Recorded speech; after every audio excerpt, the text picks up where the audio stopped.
En esta oportunidad les habla Marlene Goiburu Molina, soy enfermera, oncóloga de Perú.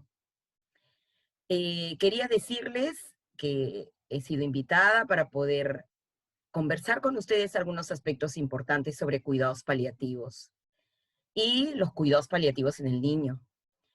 Vamos a ver aspectos en estos momentos y cómo enfermería los podemos abordar referente al control de síntomas, siendo el dolor el síntoma más importante que debemos manejar en enfermedades de carácter oncológico. Y en el niño, que tiene una gran repercusión y que muchas veces tiene un subtratamiento, eh, teniendo en cuenta o pensando de que el niño siente menos dolor o es, puede tolerar mejor el dolor, lo cual no es cierto. Yo quiero empezar, como van a ver en la siguiente diapositiva, con algunos conceptos importantes, ¿no? Por ejemplo, tenemos el concepto de la Organización Mundial de la Salud. En 1990, la Organización Mundial de la Salud definió los cuidados paliativos para que todos los profesionales lo tengamos en cuenta. Y lo definió los cuidados paliativos en general, para adultos y para niños, para todas las edades. Y entonces, en estos años, la Organización Mundial de la Salud nos decía que el cuidado paliativo es un cuidado integral. No ha dejado de ser integral, ¿sí? Es un cuidado integral de los pacientes cuya enfermedad no responde al tratamiento curativo. Entonces, estamos hablando de enfermedades crónicas que pueden ser paliados sus síntomas. No se van a curar, pero que si son bien controladas, pueden los pacientes tener años de vida, ¿no? Con el alivio de los síntomas.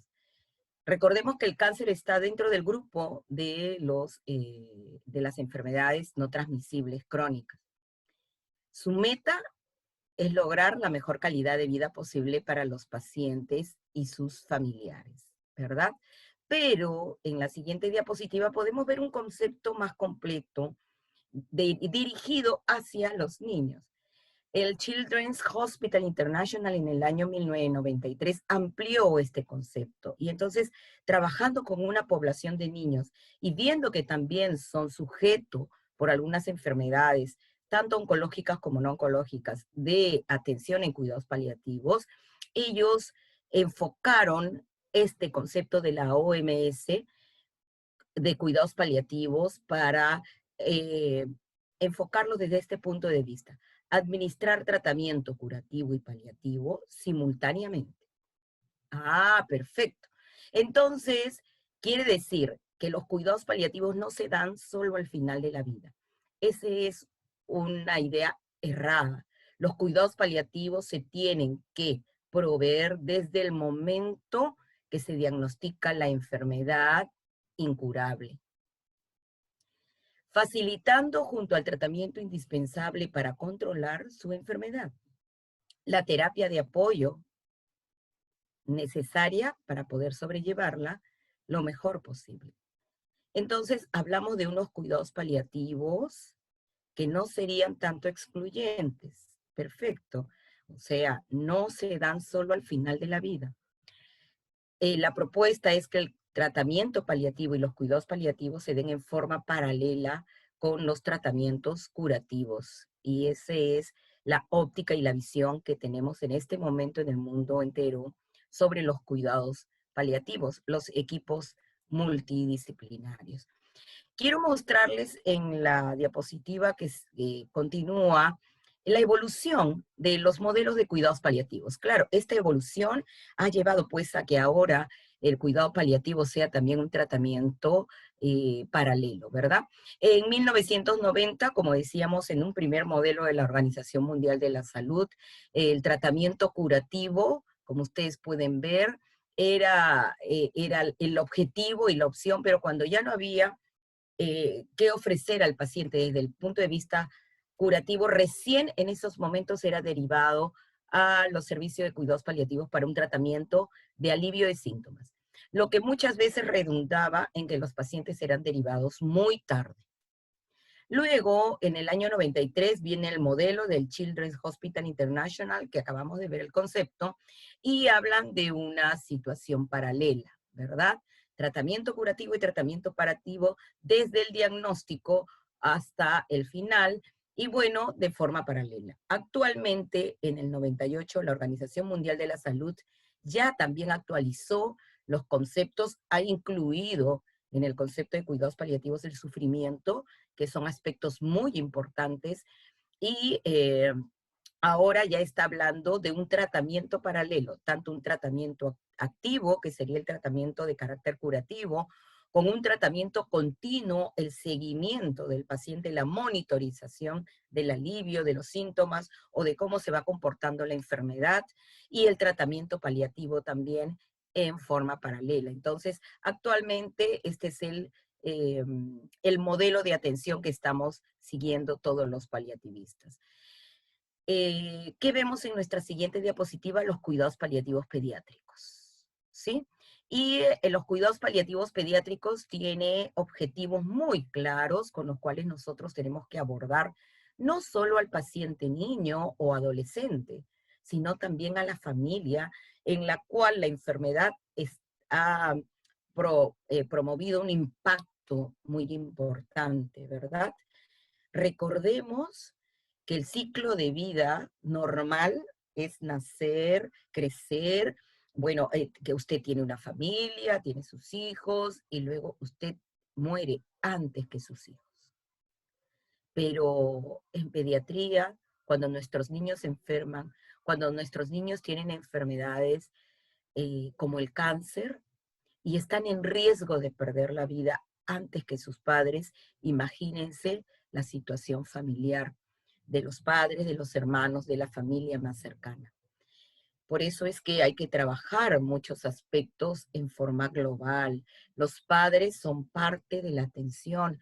Los padres son los cuidadores principales. Los padres son nuestros aliados en el equipo multidisciplinario. Entonces, como enfermeros, como equipo, tenemos que tener bien claro cuáles son los objetivos que nosotros queremos lograr y alcanzar para proporcionar unos buenos cuidados paliativos pediátricos. Em, por ejemplo, la atención integral individualizada y continuada, y evaluar no solo aspectos físicos, o sea, si hablamos de aspectos físicos, hablamos de el dolor, las náuseas, la falta de apetito, el insomnio, pero también no olvidemos el aspecto emocional, la angustia, el sufrimiento, ¿sí? La desadaptación a ese nuevo ambiente cada vez que lo hospitalizan al niño y que se tiene que quedar solo, los aspectos sociales, la constitución de la familia, ¿sí? ¿Cuál es su apoyo económico? ¿Tienen otros hijos de los cuales también deben ocuparse? Y a veces se quedan de lado por centrar la atención en el hijo enfermo, ¿no? Y los aspectos espirituales, que también son muy importantes, el tener el acompañamiento, el contar en el acompañamiento con un asesor espiritual que nos pueda aliviar ciertas dudas que tengamos o ciertas dolencias que se tengan desde el punto de vista del carácter espiritual. Y dentro del carácter espiritual, lo religioso, ¿no? El niño enfermo y la familia son la unidad a tratar, definitivamente. Y ese es nuestro núcleo sobre el cual el equipo pediátrico de cuidados paliativos tiene que resolver los problemas. No pueden quedar fuera de nuestros cuidados los padres. La actitud terapéutica debe ser rehabilitadora y activa. Y cuando hablamos de rehabilitación, hablamos de que nunca hay que perder la esperanza. Pero ojo, hay que no perder la esperanza no significa tampoco crear falsas expectativas en la familia. ¿Sí? Tenemos que ser conscientes de que esa familia siempre va a mantener una esperanza, ¿sí? De que el niño se pueda rehabilitar. Entonces, nosotros tenemos que trabajar bajo ese entusiasmo, sin hacerle perder el rumbo de la realidad. Porque cuando la enfermedad va progresando, entonces tenemos que ser obviamente sinceros y tener los espacios importantes para hablar con los padres y decirles qué es lo que está pasando. Si vamos a bien o si en realidad la enfermedad se complicó. Y entonces otro de los objetivos importantes es el ambiente en el cual nosotros nos vamos a desarrollar. Para el niño no tienen que ser ambientes rígidos, no tienen que hacer horarios rígidos, por ejemplo, ¿no? Los padres tienen que acompañar al niño todo el tiempo, porque esa es la mejor manera de poder trabajarlo y ya está comprobado. Obviamente hay excepciones, como servicios en los cuales no se nos permite las unidades de cuidados intensivos. Puede hacer que el niño lo requiere en algún momento, sí, y hay que darle la oportunidad de un cuidado intensivo. Y aquí pues se restringe, ¿verdad? La atención, el acompañamiento de los padres. Pero si no está en estos tipos de unidades, si está en los servicios de pediatría hospitalizado, entonces aquí sí debemos contar con el acompañamiento de los padres. El papá, la mamá, ellos se turnan, van haciendo roles, puede ser la tía muy querida, la familia va eligiendo con quién el niño se sienta mejor. Y ojo, la importancia del ambiente también va dirigido hacia la atención domiciliaria. ¿Sí? Entonces, los cuidados paliativos promovemos dotar los cuidados en el ambiente que por los síntomas presentados se nos permita al paciente tenerlo o en un ámbito hospitalario o en el ámbito domiciliario. Definitivamente el ámbito domiciliario es el mejor ámbito, ¿no? Porque el niño está en su casa, la familia está en casa, puede de repente realizar otras actividades paralelas, ¿no? Que con el cuidado del niño dependerá de su estado, pero también enfocamos los cuidados paliativos pediátricos hacia el domicilio y la promoción de la autonomía y la dignidad del enfermo tienen que regir en sus decisiones terapéuticas. Definitivamente, o sea, no tratemos tampoco de sobreproteger al niño, porque entonces el niño, en mi experiencia les puedo decir, se vuelve demandante y manipulador. Entonces, los padres ya solo viven para él y lo que pueda decir el niño les angustia y bueno, esas actitudes no son tan positivas para la recuperación o para el alivio de los síntomas. Así que los psicólogos como parte del equipo multidisciplinario trabajan muy bien estos aspectos, sobre todo con los padres, ¿no? Así que hay que promover la autonomía. O sea que si el niño es de una edad preescolar o tenemos adolescentes, ellos tienen que aprender a cuidarse, a saber qué les hace bien y qué no, y cómo tienen que cuidarse. Obviamente supervisados, monitorizados. En algunos momentos nosotros, como profesionales de la salud, tendremos que proveer los cuidados definitivamente, pero hay que promover la autonomía porque es parte de la dignidad del paciente.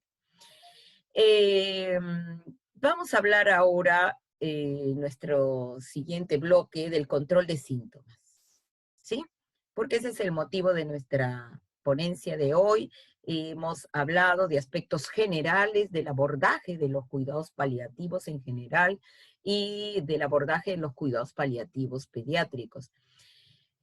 Pero el control de síntomas se dice que es el momento de más demanda de atención. Sí.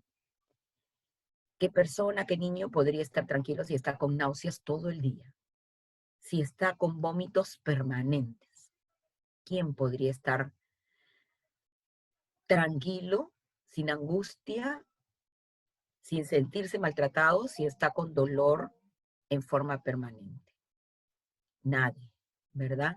Entonces, el control de síntomas, sí, requiere una demanda bastante importante. Aquí hay que hacer uso de todo nuestra disponibilidad de tratamientos farmacológicos, que muchos de ellos nos alivian mucho en el control, ¿verdad? Y aparte de los tratamientos no farmacológicos que también se pueden aunar a estos tratamientos farmacológicos, pero que sin embargo no sustituyen el uso de fármacos. Entonces, vamos a ver aspectos importantes, ¿sí? Como por ejemplo, el dolor. El alivio del dolor en el niño oncológico no puede ser nunca un privilegio, sino una prioridad y un derecho. Qué importante, ¿no? Cita de médicos especialistas que hablan de cómo abordar el síntoma dolor. Entonces, el alivio del dolor es un derecho, y es un derecho humano. El dolor es uno de los síntomas más frecuentes de los pacientes de cuidados paliativos, y de más preocupación también, porque produce en los pacientes y en los familiares una gran angustia, porque le duele. ¿Qué pasará? Pero doctor, el dolor significa que mi niño está empeorando. No necesariamente. Puede ser que no estemos abordando el dolor en su diagnóstico de dolor apropiado, porque si hablamos de dolor, hablamos de dolor somático y neuropático y visceral. Entonces hay que realizar una buena valoración del síntoma para luego poder establecer el tratamiento farmacológico más adecuado. Sí, pues el dolor es una luz roja, es una luz roja. Recordemos, así como la fiebre es una luz roja de nuestro organismo que nos dice, algo pasa, que mi temperatura me está avisando porque está elevada. El dolor es igual. El dolor es una luz roja que me dice algo pasa en mi organismo que me está produciendo este dolor que no es normal, que lo siento diferente. ¿Sí? Entonces, el dolor es un síntoma que preocupa mucho y que hay que tratar de aliviarlo lo más pronto posible. Tampoco puede esperar. Se dice que el dolor, ¿no? Que el dolor más tolerable es aquel que, el que uno no sufre, sino el que sufre la otra persona. Claro, pero es que hay que creerle a la otra persona y hay que creerle al niño cuando dice que le duele. A su vez, el dolor, miren ustedes, es causa de aparición de numerosos síntomas. La anorexia, la agitación, la alteración del sueño, la depresión, la astenia, la inmovilidad, el llanto frecuente, el quejido. ¿Mm? Y entonces tenemos que hacer oído, observar las conductas del niño para poder determinar, ¿no? Si tiene dolor, y luego viene el otro aspecto importante, cuánto de dolor tiene, ¿m? Y qué tipo de dolor tiene para poder establecer el tratamiento. En nuestra siguiente lámina podemos ver que tienen más dolor aquellos niños cuyos médicos están menos implicados. Uy, esta es una cita muy importante, sí. Y no solo de repente los médicos, sino yo diría el equipo, médicos y enfermeras, que no están implicados, o sea, que piensan que de repente eh, puede suceder de que piensen del que el niño puede estar simulando, o puede ser que no están implicados en el sentido de que no están preparados, ¿no? Porque para cuidados paliativos, para manejar opioides, para atención de niños en cuidados paliativos, nosotros estos aspectos los tenemos que ver como una segunda especialidad dentro de la propia especialidad de oncología. Entonces, los que no estemos preparados, ni médicos ni enfermeras, en el tratamiento de los cuidados paliativos, quizás poco podamos hacer, así tengamos mucha voluntad, ¿sí? En ese sentido va también el concepto, que nos falta abordar los cuidados paliativos como una subespecialidad. Y recordemos que los niños no son adultos mayores, los niños son pacientes niños, y ellos requieren que nosotros abordemos sus enfermedades, sus tratamientos, como una población, ¿no? De niños que son, y adolescentes. La falta de implicación en el tratamiento del dolor por parte de los oncólogos pediatras que atendían a pacientes en los últimos días de su vida suponía un factor de riesgo independiente para que estos sufrieran más dolor. O sea, estas frases y estos conceptos son parte de investigación, de los tantos que se han realizado con respecto a cuidados paliativos pediátricos, ¿no? Y este estudio se realizó, estuvo a cargo de un médico y sus colaboradores del Children's Hospital de Boston en el año 98. Y entonces él abordó a un grupo de médicos para conocer un poco cuáles eran sus expectativas o cuáles eran sus implicancia en el tratamiento del dolor en niños de cuidados paliativos, ¿no? Y entonces descubrió aspectos importantes como esto, ¿no? Como la falta de preparación, por ejemplo, académica para poder abordar temas importantes. ¿Qué hablamos en nuestra siguiente diapositiva? De los mitos sobre el dolor. Hay mitos que tenemos que desterrarlos, porque luego estos mitos son los que no nos permiten tener una actuación más amplia al momento de abordar el síntoma. A ver, un mito dice que la falta de experiencia, el no saber, implica el no sentir. No, pues no. Igual el niño va a sentir, no sabe lo que le pasa, no sabe lo que tiene, pero va a experimentar dolor.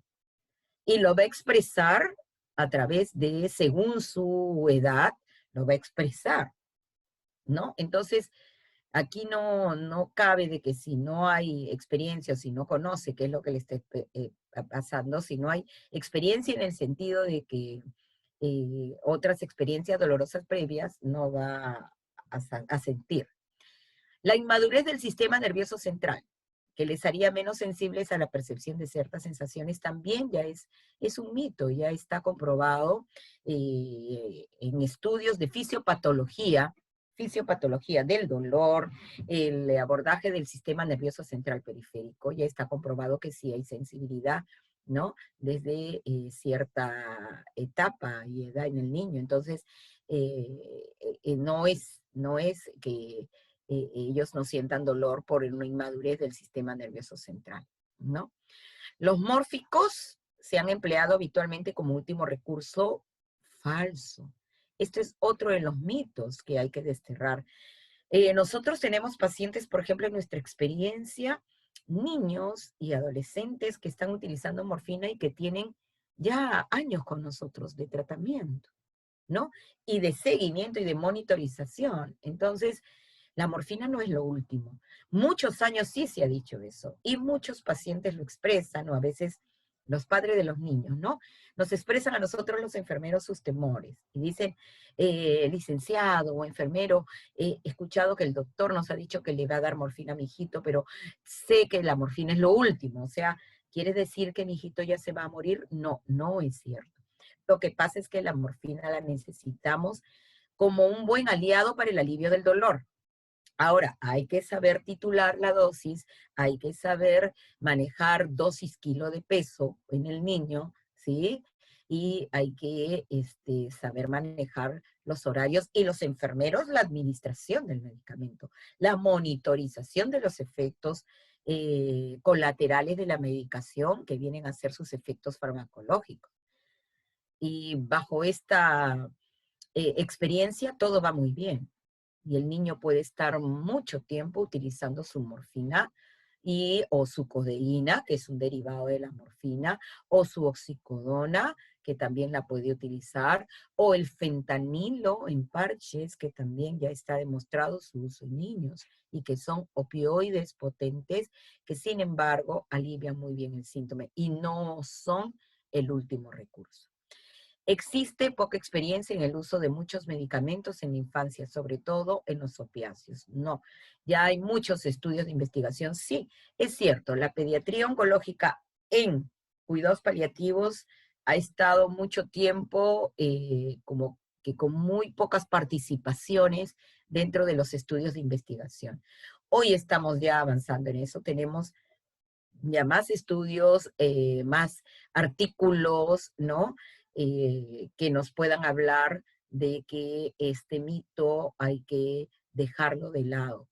Y el temor a la supuesta frecuente adicción. Sí, pues sí, siempre va a existir un riesgo de adicción, no lo podemos negar. Los opioides tienen esa característica, pero también cuando hablamos de fisiopatología del dolor y cuando hablamos de la farmacocinética y farmacodinamia de los fármacos opioides a utilizar, también conocemos que estos se unen a receptores, también que conocemos que ya ahora actúan sobre receptores de dolor y entonces como que también el riesgo de adicción se va diluyendo, ¿no?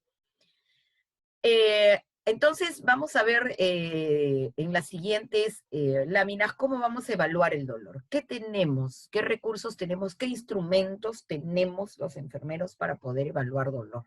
A ver, tenemos escalas de evaluación del dolor de acuerdo a la edad, de 0 a 3 años, de 3 a 5 años, de 5 a 13 años y mayores de 13 años. ¿Y esto por qué? Porque obviamente el comportamiento en el grupo de edades va a ser diferente. Un niño de 0 a 3 años, por ejemplo, no nos va a poder expresar verbalmente cómo le duele, cuánto le duele, ¿no?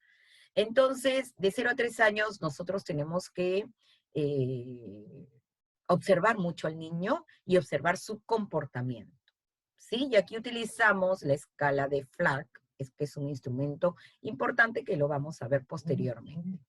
De 3 a 5 años, la autoevaluación, ¿sí? Ya podemos acá trabajar mejor con el niño, estamos en una edad preescolar, pero se puede trabajar ahí de acuerdo al abordaje de su edad, ¿no? Con una autoevaluación, que él mismo nos pueda decir dónde le duele, cómo lo siente, ¿no? Utilizando términos bastante sencillos. Acá también podemos utilizar el instrumento FLAC. De 5 a 13 años, la autoevaluación nuevamente a través de la escala facial. Ah, ok, acá ya podemos presentar la escala de caritas, por ejemplo, ¿sí?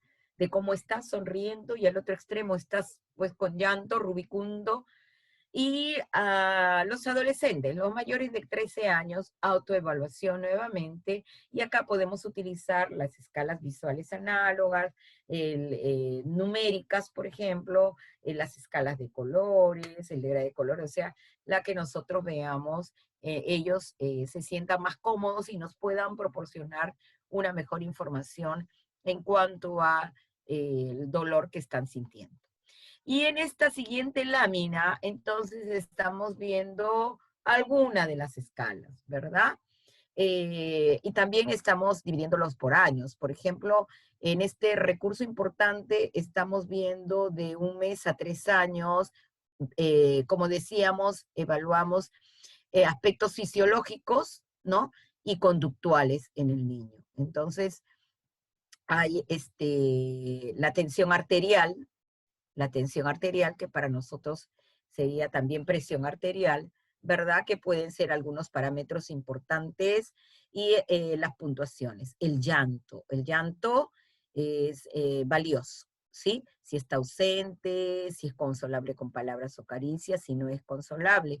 Yo recuerdo mucho, por ejemplo, cuando nos decían en la formación, ¿no? Escuchen, desarrollen el sentido del oído. El llanto del niño que es por hambre es muy diferente. El niño que quiere eh, eh, saciar su hambre, su llanto es muy diferente al niño que tiene un llanto por dolor o por alguna molestia. Y sí, es verdad, uno va desarrollando el oído y dice, no, ese niño no llora por hambre, ese niño tiene otra cosa. Ese llanto, ese grito, esa expresión es por otra cosa y tendremos que averiguar. La actividad motora también es importante, y sobre todo la actividad motora espontánea. Si está dormido, si está tranquilo. Si es una actividad motora intensa, incontrolable. ¿Sí? Y la expresión facial. Aquí nosotros tenemos que observar las facies del niño y darle una puntuación de acuerdo a nuestra observación. De 2 a 3 años, por ejemplo, puede haber una evaluación verbal, ¿no? No expresa dolor, está incómodo, duele sin localizar, se queja. Las quejas aquí son valiosas. Y luego tenemos también, si es menor de 2 años, si está dormido, la postura normal, el lenguaje corporal es muy importante. Mayores de 3 años, escalas subjetivas, podemos presentar las caritas, como decíamos, las visuales análogas, degradé de colores. En edad escolar ya podemos hablar de las escalas numéricas, ¿sí? O las que nosotros veamos en realidad. Cada grupo multiprofesional de cuidados paliativos debemos sentarnos a discutir cuál es la escala que nos da más datos fidedignos con respecto a la evaluación del dolor. Recordemos que el dolor en sí como concepto es subjetivo, tiene mucho de subjetividad. Cada persona lo va a expresar de acuerdo a sus experiencias, a su personalidad, ¿no? Y entonces es importante que nosotros nos sentemos y digamos, bueno, ¿cuál de las escalas nos proporciona, ¿no? Los datos más fidedignos, más cercanos al dolor que sienta el niño o el paciente en general? Por eso es que existen diferentes escalas. Entonces hay que sentarnos a conversar cuál sería la escala que como equipo nosotros vamos a decidir utilizar, ¿no? Para poder tener los resultados más deseables. El FLAC, el FLAC que se utiliza en pacientes no colaboradores y que estamos viéndolo en la siguiente pantalla, en la siguiente lámina, nos permite evaluar, por ejemplo, a través de la observación, el rostro, las piernas, la actividad del llanto, la capacidad de consuelo. Hay una calificación del dolor de 0 al 10, recordemos que esas son las calificaciones que se utilizan, ya están estudiadas, ya están estandarizadas, ¿no? Donde el equivalente es 0, es nada de dolor, y el 10 es el máximo dolor imaginable. Entonces, y también ver cuáles son nuestros rangos de cómo vamos nosotros a calificar el dolor. De 0 es nada de dolor, de 1 a 2 dolor leve, de 3 a 5 dolor moderado, de 6 a 8 dolor intenso, y de 9 a 10 el máximo dolor imaginable. Entonces, si hablamos de un niño que estamos observando en el FLAC con una calificación de 1, por ejemplo, estamos hablando de que le observamos con la nariz arrugada, por ejemplo, ¿sí? Las piernas inquietas, se dobla sobre el abdomen encogiendo las piernas, o sea, tiene una de repente posición fetal, se queja, gime o puede distraerse. ¿Sí? Y aquí estaríamos en un FLAC 1, ¿sí? Que más o menos tendríamos que contrastarlo con nuestra puntuación de 0 al 10. ¿Sí?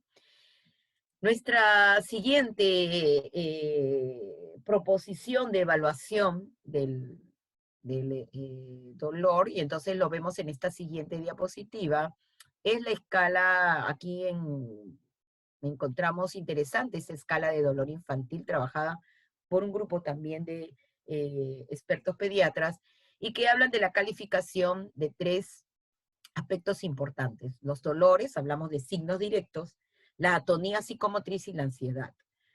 Los dolores como la postura antiálgica en reposo, la protección espontánea en zonas de dolor, quejas, localización en zonas dolorosas, actitud antiálgica al movimiento, reacciones durante el examen en zonas dolorosas. Entonces, aquí estamos un poco comparando, ¿no? Con el FLAC, ¿sí?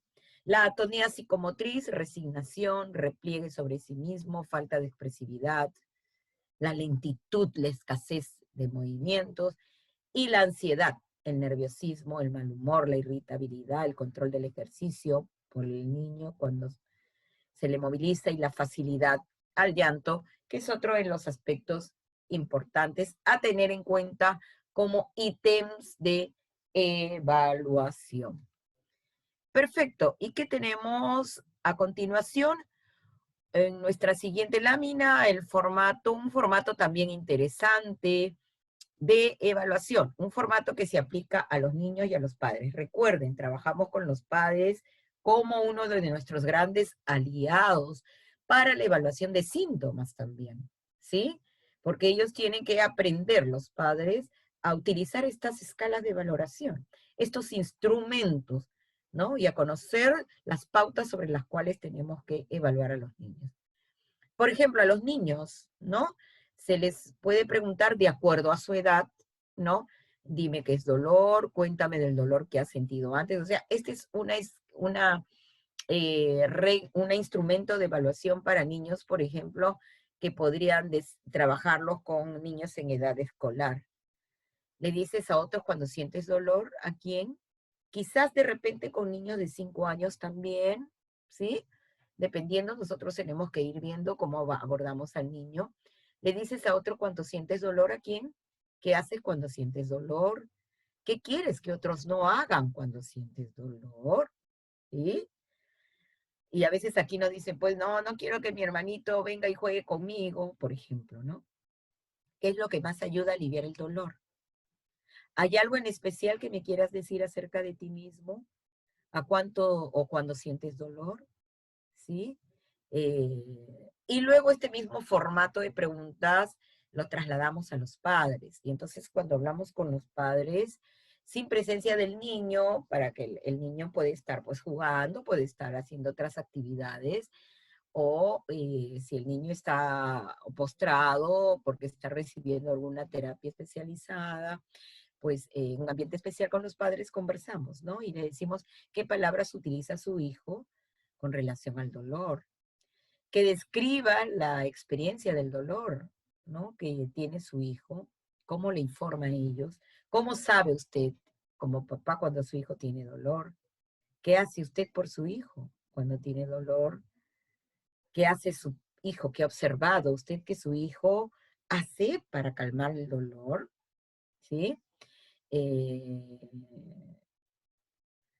¿Qué es lo que más ayuda a disminuir y controlar el dolor que siente su hijo? ¿Y hay algo que le gustaría decirme acerca de su hijo cuando tiene dolor? Porque esto nos va a permitir también poder conversar con ellos con tranquilidad y con la verdad. ¿Sí? Los padres tienen mucho acercamiento con nosotros los enfermeros, recordémoslo. Como estamos las 24 horas del día en los hospitales y en los, de repente como que ahí tenemos más confianza con ellos, porque bueno, vamos repetidas veces al cuarto, les preguntamos, conversamos, y si comió bien, y que luego le toca el siguiente medicamento, y entonces la relación es más estrecha, definitivamente por nuestro mismo carácter de la profesión, ¿no? Por nuestra competencia. Entonces, aquí los padres nos pueden decir quizás alguna información que no se la puedan decir al médico porque de repente se sienten como que no un poco cohibidos en cuanto a dar la información respectiva. Por eso es que es muy importante luego la comunicación y el diálogo entre el equipo, porque quizás el psicólogo pueda tener una información que no la tenemos todos, como nosotros los enfermeros, como los nutricionistas pueden tener una información que no la tengamos todos. Y si vamos a trabajar sobre un mismo objetivo, pues todos debemos conocer, ¿no? Qué es lo que está pasando desde los diferentes aspectos y desde las diferentes esferas de atención en el niño, ¿no? ¿Qué es lo que está pasando con él? Bueno, y les quiero presentar ahora, pasando a la siguiente lámina, lo que ya es conocido, pero que no debemos dejar de recordar, que es cómo abordamos el dolor.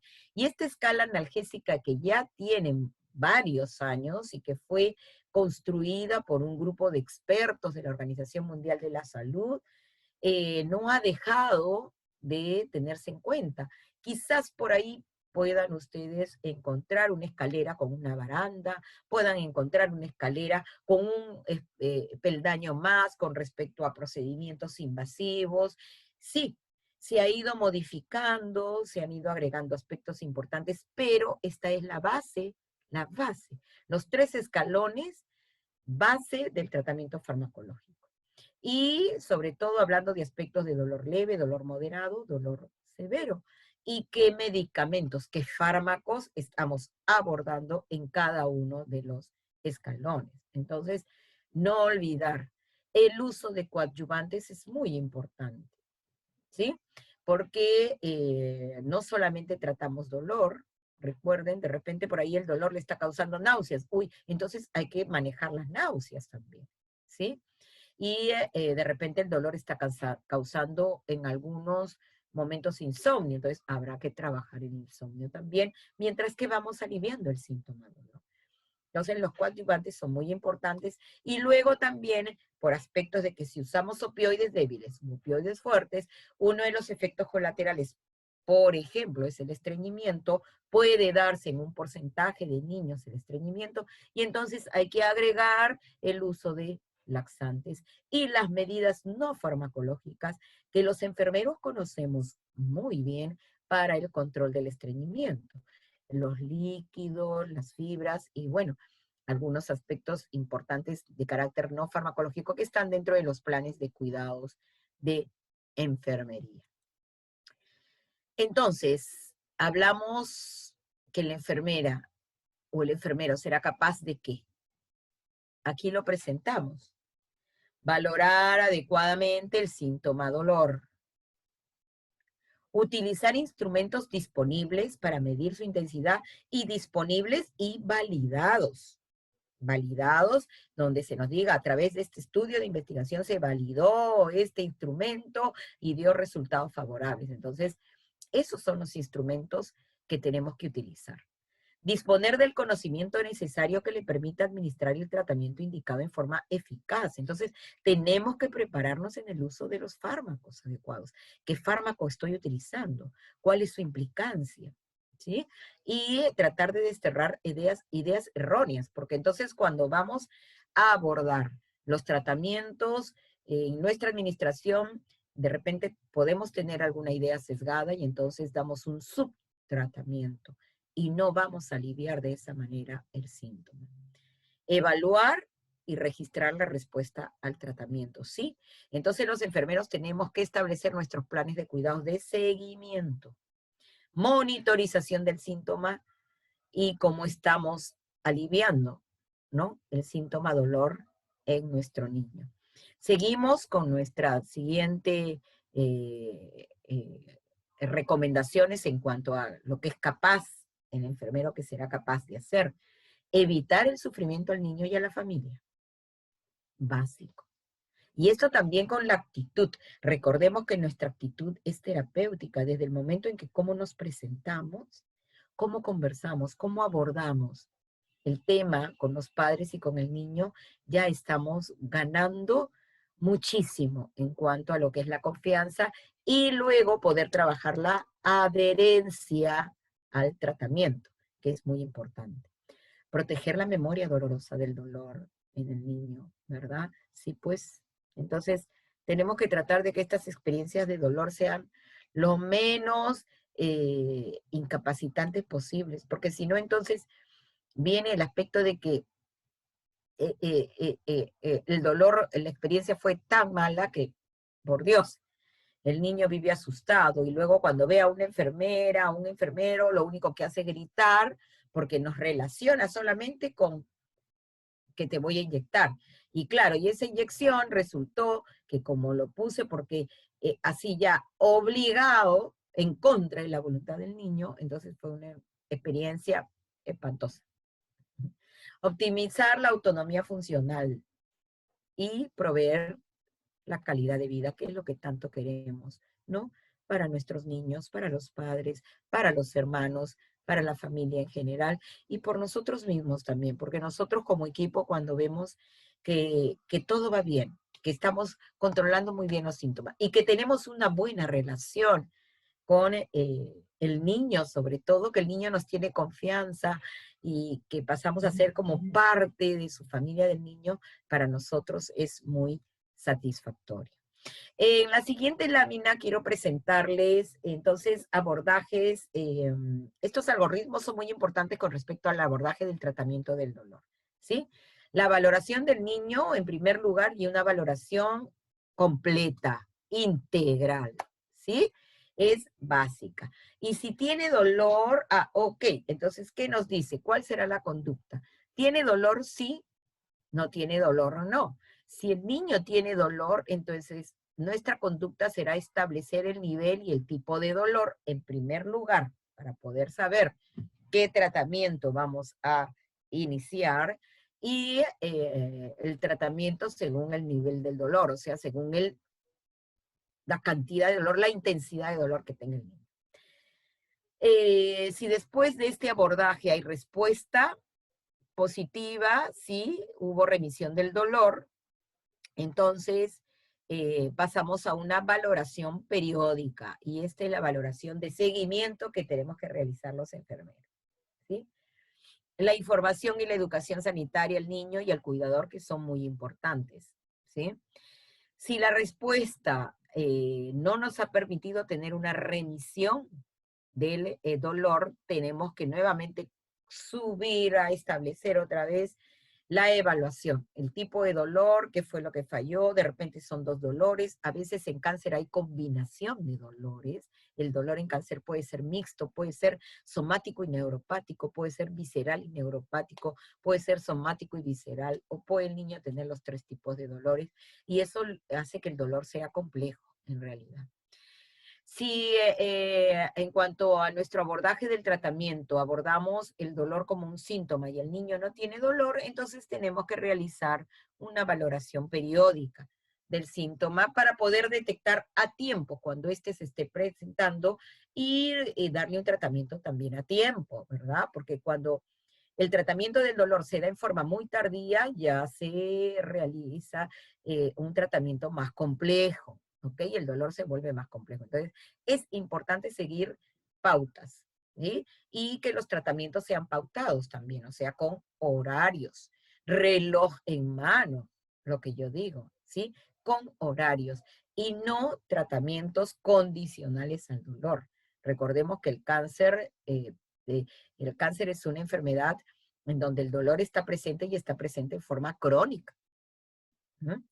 Y los registros, que son muy importantes, recordemos, los registros en enfermería de la evolución, de la monitorización, de la administración del medicamento, de la administración de nuestras intervenciones no farmacológicas son muy importantes. Asimismo, les presento en esta siguiente lámina la monitorización del dolor. ¿Sí? O sea, ya aquí viene el seguimiento. El seguimiento. Administré el tratamiento, ¿sí? Y ahora voy a monitorizar cuál ha sido el efecto de este tratamiento, el efecto farmacológico. Entonces, nuevamente dos caminos. Si tiene dolor, sí y no. Si el niño continúa con dolor a pesar de que el tratamiento está siendo administrado ya por un espacio de 48 horas, digamos, hay que evaluar el dolor a intervalos regulares, según pauta, tratamiento y vía de administración. Si no tiene dolor, o sea, logramos en 48 horas, por decirle 72 horas, el niño lo hemos venido monitorizando y el niño no presenta dolor, está bastante aliviado, hay que evaluar el dolor cada vez que se tomen las constantes vitales, mínimo 2 veces al día.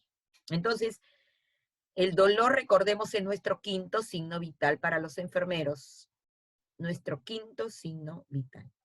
Y debe estar registrado en la hoja de constantes vitales. Vamos finalizando entonces y en la siguiente lámina presentarles nuestro ejemplo, ¿sí? Nuestro ejemplo de cómo son el plan de intervención en enfermería. Todos lo conocemos, no hay que olvidarlo. Recordemos que nuestros diagnósticos de enfermería son muy diferentes a los diagnósticos médicos que tenemos ahora, el NANDA, que nos permite muy bien determinar los cuidados. Y entonces, ven el diagnóstico de enfermería que dice dolor epigástrico relacionado con agentes lesivos, biológicos, evidenciado por manifestación verbal del niño, grado de dolor 6-10, facies de dolor. Ah, ok. Entonces, este es el resumen de lo que hemos venido conversando en cuanto a lo que es el dolor, la valoración y el uso de instrumentos, ¿no? De valoración. Que debemos tener siempre objetivos muy claros de qué es lo que queremos cuando vamos a intervenir. Y en este sentido lo que se quiere es que el paciente disminuya el grado de dolor, ¿verdad? Las intervenciones por las cuales nosotros tenemos que lograr este objetivo y luego la evaluación. Es importante que los enfermeros evaluemos. ¿Fue acertada la intervención? ¿Algo nos faltó? No. Hemos logrado que un dolor de 6 esté ahora en una escala de 2. Es bastante importante la evaluación de nuestra intervención para poder continuar sobre lo mismo o las mismas intervenciones o para reordenarnos un poco y reorganizar las intervenciones. Finalmente, quiero terminar con la lámina de un mensaje muy importante para nosotros los enfermeros. Ahora que estamos cerca en mi país, el 30 de agosto, que es el Día de Santa Rosa de Lima, que es nuestra santa peruana a nivel mundial, nosotros también estamos celebrando el Día del Enfermero. Y quiero enviarle este mensaje a todos los enfermeros del cuidado de enfermería. Y nuestro cuidado está íntimamente ligado al acto de cuidar. Y cuidar significa que yo te voy a cuidar desde el aspecto físico, emocional, social, espiritual, tu familia, que tú para mí eres tan importante como persona. Los niños, por ejemplo, hospitalizados, requieren más cariño y cuidados. No están en su entorno, no están en su ambiente. Entonces nosotros tenemos esa gran responsabilidad de hacerlos sentir que los queremos y que con nosotros están seguros. Entonces, todos los cuidados de todas las personas que lo rodean, ¿no? Es lo que nosotros tenemos que abordar. Debido a que estos niños experimentan distintas sensaciones y muchos temores. Trabajar con los padres de aliados es importantísimo. Entender a los padres, las situaciones por las que ellos pasan, es importantísimo. Colocarte al otro lado, ponerte los zapatos del otro. Porque qué padre quisiera perder a sus hijos. Qué padre quisiera ver a su hijo constantemente quejándose por un síntoma que no es aliviado. No solo desde el punto de vista físico, sino aliviado en todo su contexto. Con esto entonces yo doy por finalizada mi presentación. Muchísimas gracias para servirles.